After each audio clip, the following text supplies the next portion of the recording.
இந்த வாழைப்பூல மீன் குழம்பு பண்ணணும்னு ரொம்ப நாளாக நினச்சிட்டு இருந்தேன். ஆனால் வாழைப்பூ கிடைக்கவே இல்ல. இன்னைக்கு தான் கிடச்சிது. பார்த்தோனே இதில குழம்பு தான் பண்ணணும்னு முடிவு பண்ணியாச்சு. குழம்புக்கு மட்டும் கொஞ்சமாக எடுத்துட்டு, மிச்சத்த வாழைப்பூ வடை தட்டிக்கலான்னு எடுத்து வச்சாச்சு. இதை க்ளீன் பண்ணி எடுத்துட்டு, இதை தொட்டு போடுறதுக்கு ஒரு மாவு ஒன்று ரெடி பண்ணிடலாம். 2 ஸ்பூன் கடலை மாவு, 1 ஸ்பூன் அரிசி மாவு, 1 ஸ்பூன் மிளகாய்த்தூள், 1/2 ஸ்பூன் கரம் மசாலா, கொஞ்சமாக மஞ்சத்தூள், தேவையான அளவு உப்பு, கொஞ்சோண்டு இஞ்சி பூண்டு பேஸ்ட்டு சேர்த்து தண்ணி ஊற்றி பஜ்ஜி மாவு பதத்துக்கு கலக்கி எடுத்துக்கலாம். இப்போ இதை பொரிச்சு எடுக்கிறதுக்கு ஒரு கடாயில் எண்ணெய் சேர்த்துட்டு, எண்ணெய் காஞ்சதுக்கப்புறம் வாழைப்பூ இந்த மாதிரி அந்த மாவில் டிப் பண்ணி ஒன்றா சேர்த்து பொரிச்சு எடுத்துக்கலாம்.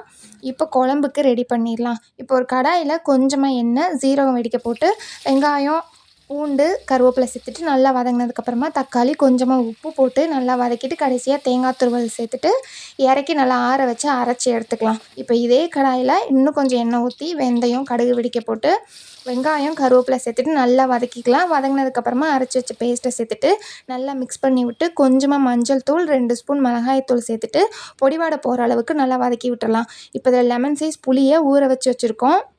அதை கரைச்சி சேர்த்துட்டு தேவையான அளவு தண்ணி ஊற்றி உப்பு போட்டு நல்லா கொதிக்க வச்சுக்கலாம்.